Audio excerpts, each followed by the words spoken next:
Hello friends, welcome to my channel. तो आज हम बात करने वाले हैं सीटेट से जुड़े हुए महत्वपूर्ण प्रश्नोत्तरों की।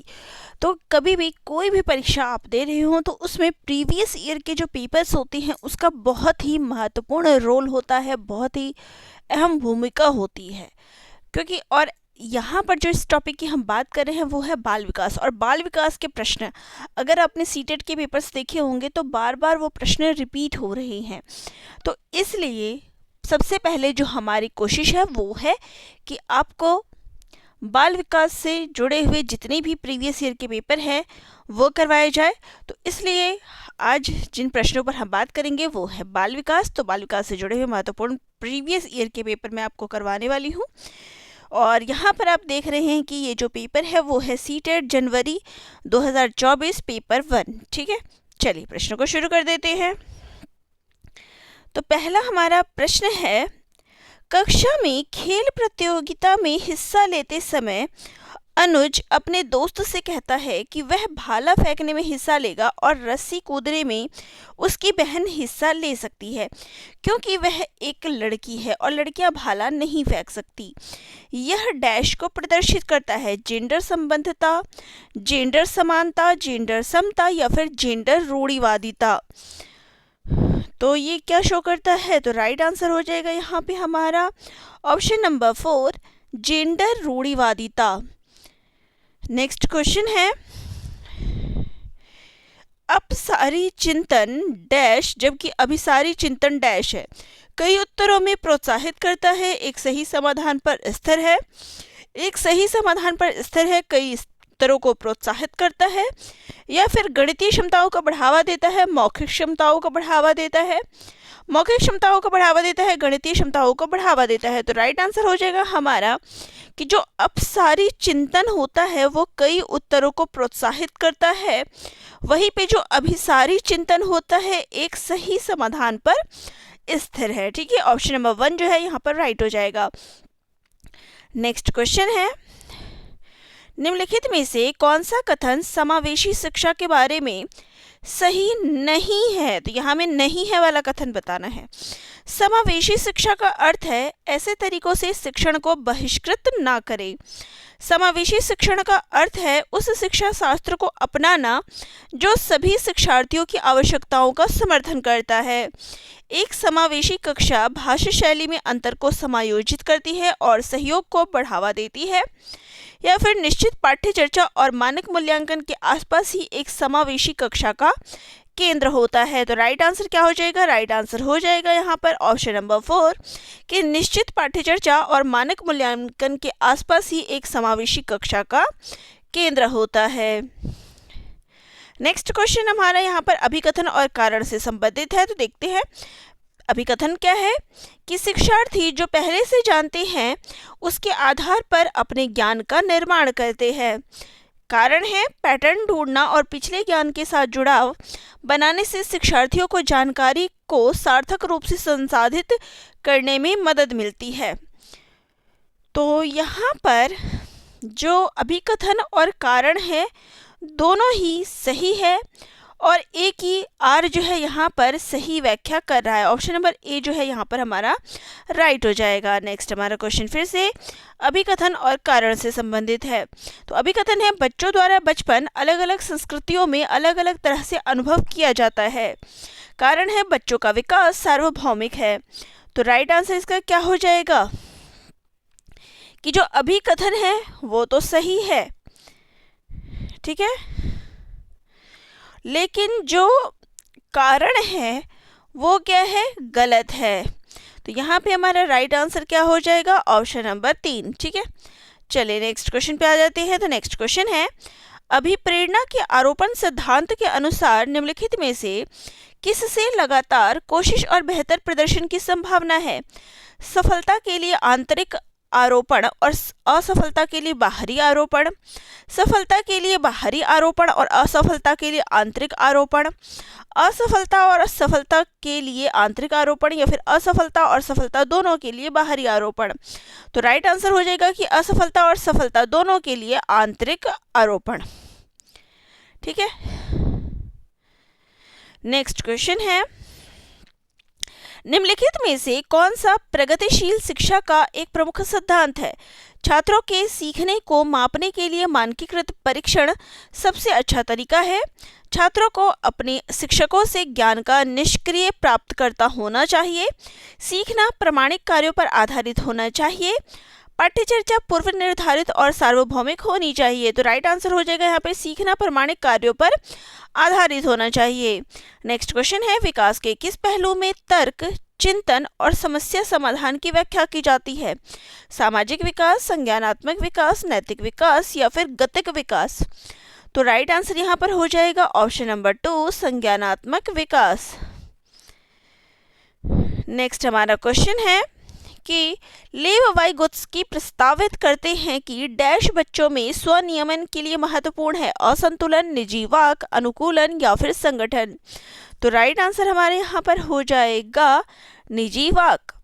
नेक्स्ट क्वेश्चन हमारा फिर से अभिकथन और कारण से संबंधित है।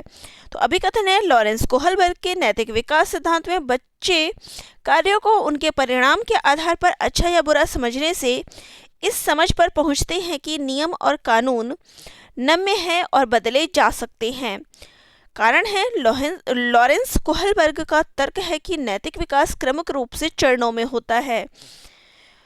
तो अब यहाँ पे अगर बात की जाए तो अभिकथन और कारण दोनों ही सही है और आर जो है यानी कारण जो है वो अभिकथन की सही व्याख्या करता है। ऑप्शन नंबर ए जो है यहाँ पे राइट हो जाएगा। नेक्स्ट क्वेश्चन है हावर्ड गार्डनर के बहुबुद्धि के सिद्धांत के अनुसार निम्नलिखित में से कौन सा सेट बुद्धि और उसके संबंधित विशेषताओं के सही मेल का प्रतिनिधित्व करता है? अंतर्वैयक्तिक, दूसरों को समझने और उसके साथ संबंध स्थापित करने के कौशल, तार्किक, गणितीय, नृत्य या क्रीड़ा संबंधी क्षमताएं, संगीत में प्रदर्शन या रचना करने के कौशल या फिर स्थानिक प्राकृतिक वातावरण की सराहना करने के कौशल? तो राइट आंसर हो जाएगा यहाँ पे जो सही है वो है संगीत में प्रदर्शन या रचना करने में कौशल। ठीक है, नेक्स्ट है यहाँ पर निम्नलिखित में से कौन सा कथन अधिगम के बारे में सही नहीं है? तो अधिगम के बारे में बताने की क्या चीज़ सही नहीं है? अधिगम शिक्षार्थी के पूर्व ज्ञान पर निर्भर करता है। अधिगम का तात्पर्य पूर्व वैचारिक स्कीम्स के पुनर्गठन से है। अधिगम सामाजिक क्रिया द्वारा संसाधित होता है। अधिगम एक प्रक्रिया नहीं अपितु एक उत्पाद है। तो राइट आंसर हो जाएगा यहाँ पे कि कौन सा कथन सही नहीं है कि अधिगम जो है वो एक प्रक्रिया नहीं है अपितु एक उत्पाद है। ठीक है, नेक्स्ट हमारा क्वेश्चन है निम्नलिखित में से कौन सा कारक समस्या समाधान को बढ़ावा देता है? अपसारी चिंतन, कार्यात्मक स्थिरता, निष्क्रिय अनुसरण या फिर प्रतिक्रिया सेट? तो राइट आंसर हो जाएगा यहाँ पे अपसारी चिंतन। नेक्स्ट है कोहलबर्ग के नैतिक विकास सिद्धांत के अनुसार किस स्तर पर बच्चे आत्म केंद्रित होते हैं और किसी कार्य को करने में अपना ही लाभ देखते हैं? पहले स्तर के पहले चरण में, पहले स्तर के दूसरे चरण में, दूसरे स्तर के तीसरे चरण में, तीसरे स्तर के पांचवें चरण में? तो राइट आंसर क्या हो जाएगा? राइट आंसर हो जाएगा पहले स्तर के दूसरे चरण में। नेक्स्ट क्वेश्चन पे आ जाए तो नेक्स्ट हमारा क्वेश्चन है वंचित वर्गों से संबंधित विद्यार्थियों के समावेशन के लिए विविध परंपराओं के प्रति जागरूकता और संवेदनशील को बढ़ावा देना चाहिए। पहचान आधारित रूढ़ियों को प्रमाणित और प्रोत्साहित किया जाना चाहिए। सामाजिक संबद्धता के आधार पर कक्षा में अलगाव करना चाहिए। समान क्षमताओं के आधार पर विद्यार्थियों को समूहों में विभाजित करना चाहिए। तो राइट आंसर यहाँ पर क्या हो जाएगा कि विविध परंपराओं के प्रति जागरूकता और संवेदनशील को बढ़ावा देना चाहिए। ठीक है, नेक्स्ट हमारा क्वेश्चन है निम्नलिखित में से उपयोगी प्रतिपुष्टि की एक विशेषता कौन सी है? यह केवल कार्य के अंत में ही दी जाती है। यह व्यापक और सामान्य होती है। यह केवल परिमाणों पर केंद्रित होती है। यह सामयिक और विशिष्ट होती है। तो राइट आंसर हो जाएगा कि उपयोगी प्रतिपुष्टि की विशेषता क्या है कि यह सामयिक और विशिष्ट होती है। नेक्स्ट क्वेश्चन है समीपस्थ सिद्धांत कहता है कि शैशवावस्था में अंग हाथों और पैरों की तुलना में तेजी से बढ़ते रहते हैं। विकास सिर से पांव तक होता है। भाषा का विकास तेजी से होता है क्योंकि यह है विकास के लिए संवेदनशील अवधि है। सूक्ष्म गतिक कौशल के विकास के साथ शारीरिक विकास तेजी से होता है। तो राइट आंसर हो जाएगा यहाँ पर हमारा कि अंगों, हाथों और पैरों की तुलना में तेजी से बढ़ते रहते हैं। जो अंग होते हैं वो हाथ पैरों की तुलना में तेजी से बढ़ते हैं। नेक्स्ट यहाँ पर आपका अभिकथन और कारण से संबंधित प्रश्न है। तो अभिकथन है विद्यालय पाठ्यक्रम को विद्यार्थियों के सांस्कृतिक ज्ञान को उचित स्थान और मूल्य देना चाहिए। कारण है विद्यार्थियों को उनकी सांस्कृतिक पहचान को बनाए रखने के लिए समर्थन प्रदान करना सीखने की प्रक्रिया को सुगम बनाता है। तो राइट आंसर क्या हो जाएगा? राइट आंसर हो जाएगा यहाँ पे कि अभिकथन और कारण दोनों सही है। जो आर है वो एक की सही व्याख्या करता है, यानी ऑप्शन नंबर 1 जो है यहाँ पे राइट हो जाएगा। नेक्स्ट क्वेश्चन है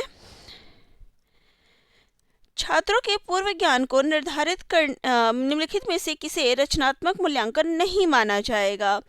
तो रचनात्मक मूल्यांकन किसे नहीं माना जाएगा? छात्रों के पूर्व ज्ञान को निर्धारित करने के लिए एक नई अवधारणा की शुरुआत में दिया गया आकलन, छात्रों और शिक्षकों को अग्रगामी प्रतिपुष्टि प्रदान करने के लिए कक्षा के दौरान दिया गया मूल्यांकन, एक मूल्यांकन कार्य जो मानदंड के एक मानक पैमाने के अनुसार छात्रों की तुलना करने में सहायक होता है, एक आकलन एक छात्र के सीखने में गलत धारणाओं की पहचान करने के लिए प्रयोग किया जाता है। तो राइट आंसर क्या हो जाएगा यहाँ पे कि एक मूल्यांकन कार्य जो मानदंड के एक पैमाने के अनुसार छात्रों की तुलना करने में सहायक होता है। ये क्या है? रचनात्मक मूल्यांकन में नहीं आता है। नेक्स्ट है निम्नलिखित में से पठन वैकल्य की एक विशेषता कौन सी है? रचनात्मक समस्या समाधान में कठिनाई, ध्वन्यात्मक प्रश्न संस्करण में कठिनाई, शारीरिक समन्वय में कठिनाई या फिर स्थानिक समझ जानकारी में कठिनाई। तो राइट आंसर यहाँ पे हो जाएगा ध्वन्यात्मक प्रसंस्करण में कठिनाई। नेक्स्ट क्वेश्चन है निम्न में से किस प्रकार के प्रश्न एक छात्र की जानकारी का गंभीर रूप से मूल्यांकन करने की योग्यता का आकलन करने में मदद करता है? वे प्रश्न जो शब्द की सरल परिभाषा के लिए पूछते हैं, वे प्रश्न जो छात्र की व्यक्तिगत राय पूछते हैं, वे प्रश्न जो पाठ को मान्य करने वाले उदाहरणों के लिए पूछते हैं, या फिर वे प्रश्न जो किसी पाठ का सारांश मांगते हैं। तो राइट आंसर क्या हो जाएगा? राइट आंसर हो जाएगा कि वे प्रश्न जो छात्र की व्यक्तिगत राय पूछते हैं। नेक्स्ट हमारा क्वेश्चन है बाधिता एक डैश स्थिति है जबकि अक्षमता एक डैश स्थिति है। जैविक, कार्यात्मक, जैविक, क्रियात्मक, शारीरिक या फिर सामाजिक, मनोवैज्ञानिक। तो राइट आंसर हो जाएगा यहाँ पे कि बाधिता एक जैविक स्थिति है जबकि अक्षमता एक कार्यात्मक स्थिति है। ठीक है, ऑप्शन नंबर ए जो है यहाँ पे हमारा राइट हो जाएगा। नेक्स्ट हमारा क्वेश्चन है निम्नलिखित में से कौन सा कथन संज्ञान और भावनाओं के बीच के संबंध को उपयुक्त रूप से परिभाषित करता है? संज्ञान और भावनाएं दोनों स्वतंत्र प्रणालियां हैं। भावनाएं और संज्ञान आपस में एक दूसरे पर पारस्परिक रूप से निर्भर करते हैं। संज्ञान भावनाओं को प्रभावित करता है लेकिन इसका विपरीत सत्य नहीं है। भावनाएं संज्ञान को प्रभावित करती है लेकिन इसका विपरीत सत्य नहीं है। राइट आंसर क्या हो जाएगा? राइट आंसर हो जाएगा यहाँ पे हमारा कि भावनाएं और संज्ञान आपस में एक दूसरे पर पारस्परिक रूप से निर्भर करते हैं। ठीक है, नेक्स्ट क्वेश्चन है प्राथमिक कक्षाओं में भाषा का विकास किस प्रकार संसाधित होता है? जब शिक्षक अमूर्त अवधारणाओं को संदर्भित करने के लिए ठोस उदाहरणों का प्रयोग करते हैं, जब शिक्षक औपचारिक भाषा के प्रयोग पर जोर देते हैं और उसे लागू करते हैं, जब शिक्षक बच्चों की मातृभाषा की अवहेलना और उपेक्षा करते हैं, जब शिक्षक मूर्त वस्तुओं के बजाय संकेतों और प्रतीकों से शुरू करते हैं। तो राइट आंसर क्या हो जाएगा कि जब शिक्षक अमूर्त अवधारणा को संदर्भित करने के लिए ठोस उदाहरणों का प्रयोग करते हैं। नेक्स्ट क्वेश्चन है निम्नलिखित में से कौन आंतरिक अभिप्रेरणा का सही वर्णन करता है? अभिप्रेरणा जो बाहरी पुरस्कारों से आती है, अभिप्रेरणा जो कार्य के व्यक्तिगत आनंद से आती है, अभिप्रेरणा जो दूसरों के साथ प्रतिस्पर्धा से आती है, अभिप्रेरणा जो दंड के भय से आती है। तो राइट आंसर हमारा हो जाएगा यहाँ पर कि अभिप्रेरणा जो कार्य के व्यक्तिगत आनंद से आती है। नेक्स्ट क्वेश्चन है, निम्नलिखित में से कौन सा आलंबन के उदाहरण है? बोलकर सोचो, संकेत और इशारे, प्रश्न, आधा हल किया हुआ उदाहरण या फिर रटकर दोहराओ। तो राइट आंसर हो जाएगा यहाँ पर हमारा कि बोलकर सोचो, संकेत और इशारे, प्रश्न, आधा हल किया हुआ उदाहरण, रटकर दोहराव नहीं आएगा। तो राइट आंसर हमारा हो जाएगा यहाँ पे ऑप्शन नंबर 3। नेक्स्ट क्वेश्चन है, विकास के क्रम में बच्चे सूक्ष्म पेशीय कौशल से पहले सकल पेशीय कौशल विकसित करते हैं। यह दर्शाता है कि विकास अराजक, शीर्षगामी, रेखीय या फिर समीप दूराभिमुख होते हैं। तो राइट आंसर हो जाएगा यहाँ पे कि समीप दूराभिमुख। नेक्स्ट है, जीन पियाजे के संज्ञानात्मक विकास के सिद्धांत के अनुसार निम्नलिखित में से कौन सी क्षमता मूर्त संक्रियात्मक सोच को पूर्व संक्रियात्मक सोच से अलग करती है? इंद्रियों का समन्वय, विकेंद्रीकरण, परिकल्पित तार्किकता या फिर वस्तु स्थायित्व। तो राइट आंसर हो जाएगा यहाँ पे विकेंद्रण। नेक्स्ट क्वेश्चन है, रस्सी कूदते समय पैर में रस्सी फंसने के कारण आउट होने के बाद अरु कहती है कि उसे रस्सी ने जानबूझकर आउट किया है। जीन पियाजे के संज्ञानात्मक विकास सिद्धांत की किस अवधारणा में बच्चे इस तरह के तर्क देते हैं? मूर्त संक्रियात्मक अवस्था, औपचारिक संक्रियात्मक अवस्था, संवेदी चालक अवस्था या फिर पूर्व चलन अवस्था। तो राइट आंसर हो जाएगा यहाँ पे हमारा पूर्व चलन अवस्था। नेक्स्ट है, सीखने के सामाजिक संरचनावादी विचार इस बात की वकालत करते हैं कि शिक्षार्थी दूसरों से निष्क्रिय रूप से ज्ञान प्राप्त करते हैं, शिक्षार्थी सक्रिय रूप से ज्ञान का निर्माण करते हैं, व्याख्यान देने और समझाने से प्रभावी शिक्षण सक्रिय होता है, प्रत्याहार और दोहराव की चिंतन प्रक्रिया से प्रभावी शिक्षण होती है। तो राइट आंसर हो जाएगा यहाँ पर शिक्षार्थी सक्रिय रूप से ज्ञान का निर्माण करते हैं। तो ये थे हमारे 30 प्रश्न जो कि CDP बाल विकास पर आधारित थे। तो आप सभी को प्रश्न कैसा लगे कमेंट बॉक्स में कमेंट जरूर करिएगा। वीडियो अच्छी लगी तो चैनल को लाइक शेयर सब्सक्राइब जरूर करिएगा।